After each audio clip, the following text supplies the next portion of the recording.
School भले एक character certificate देता हो, उसके कारण और होते हैं, पर पब्लिक लाइफ में किसी के चरित्र पर टिप्पणी, वो भी बिना किसी ठोस प्रमाण के, नहीं करनी चाहिए।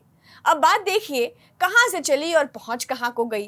कंगना रनौत ने जेनजी छात्रों, जंतर मंतर पर प्रोटेस्ट करने वालों के कैरेक्टर पर सवाल उठाए, गटर जनरेशन तक कहा, तो पतंजलि वाले रामदेव बाबा को बात बुरी लग गई।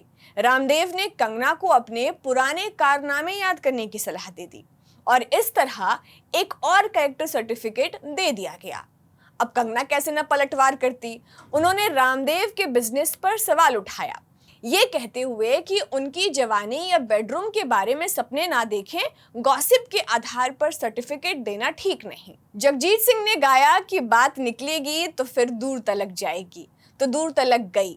कंगना सही है या कि रामदेव, या फिर दोनों सही है दोनों गलत, कोई भी राय आप बनाएं, उससे पहले पूरा विवाद थोड़े में समझ लेते हैं। नमस्ते, मैं हूं खुशबू और आप देख रहे हैं न्यूज पिंच। पूरी कहानी कंगना रनौत के एक सोशल मीडिया पोस्ट से शुरू हुई थी। दिल्ली में हुए जेनजी जंतर मंतर प्रोटेस्ट को लेकर कंगना ने कई विवादित पोस्ट किए थे। नौजवानों की सोच, उनके लाइफस्टाइल पर सवाल उठाया था। लड़कियां, महिलाएं कंगना के निशाने पर खास तौर से रहीं।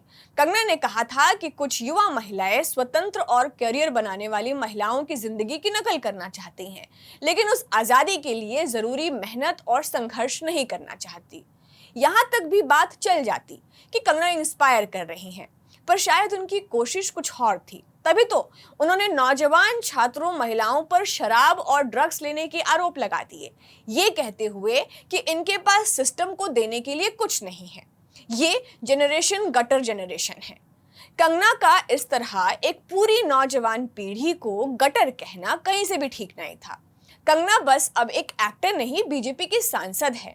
हिमाचल प्रदेश की मंडी लोकसभा सीट ने उन्हें संसद भेजा है, इसलिए उनके बयान को सिर्फ एक सेलिब्रिटी की निजी राय बता देना ठीक नहीं था। तो खूब हाय तौबा मचा।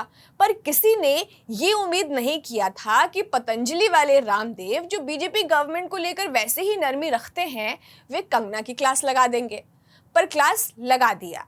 रामदेव से जब कंगना के बयान पर सवाल पूछा गया तो एक टीवी कार्यक्रम में वे उबल पड़े। कंगना के बयान पर नाराजगी जताई, कहा कि देश के युवाओं या जेनजी को गटर कहना गलत है। इस तरह का बयान एक गलत सोच का नतीजा है। लेकिन इसके बाद रामदेव थोड़े व्यक्तिगत हो गए। वो भी सर्टिफिकेट देने लगे प्राइवेट लाइफ पर। ये कह दिया कि कंगना का बचपन कैसा रहा, जवानी कैसी रही और उनके पुराने कारनामे क्या रहे। कंगना ने भी रामदेव को जवाब देने में तनिक भी देरी नहीं की। 19 अगस्त को कंगना ने अपनी इंस्टाग्राम स्टोरी के जरिए पलटवार किया। रामदेव से कहा कि बाबा जी उनकी जवानी या बेडरूम के बारे में सपने ना देखें। किसी की निजी जिंदगी के बारे में सिर्फ अफवाहों और गॉसिप के आधार पर राय बनाना ठीक नहीं है। लेकिन इसके बाद कंगना रामदेव के बिजनेस पर चली गई। कंगना ने सुप्रीम कोर्ट की उस फटकार का जिक्र कर दिया जो पतंजलि को लगी थी। मामला भ्रामक विज्ञापनों को लेकर था। कंगना ने कहा कि उन्हें चरित्र का पाठ पढ़ाने की जरूरत नहीं है, उनका चरित्र रामदेव से कहीं बेहतर है। रामदेव पर तंज भी किया कि उनके नाम पर कोई फ्रॉड नहीं सामने आया है।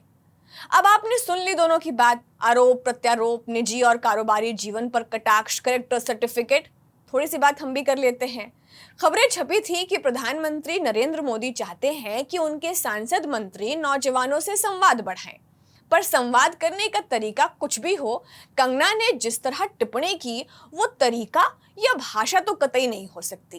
कंगना की आलोचना हो सकती है, पर जिस तरह रामदेव ने कंगना को सुनाया वो भी तो ठीक नहीं था, क्योंकि रामदेव भी कोई सामान्य सोशल मीडिया यूजर तो है नहीं या फिर व्यक्ति नहीं। योग और आयुर्वेद के बड़े चेहरे हैं, साथ ही पतंजलि के ब्रांड से बड़ा कारोबार करते हैं, सामाजिक जीवन में भी उनकी बात सुनी जाती है।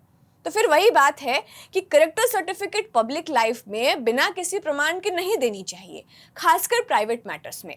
कंगना ने एक पीढ़ी को सर्टिफिकेट दिया तो बात उन पर भी आई, मतलब जो बात निकली तो फिर दूर तक गई। आपकी इस पर क्या राय है, आप हमें कमेंट बॉक्स में बता सकते हैं। आपके लिए इस वीडियो को शूट किया था हमारे साथी अनुराग ने। खुशबू के साथ थे आप। शुक्रिया।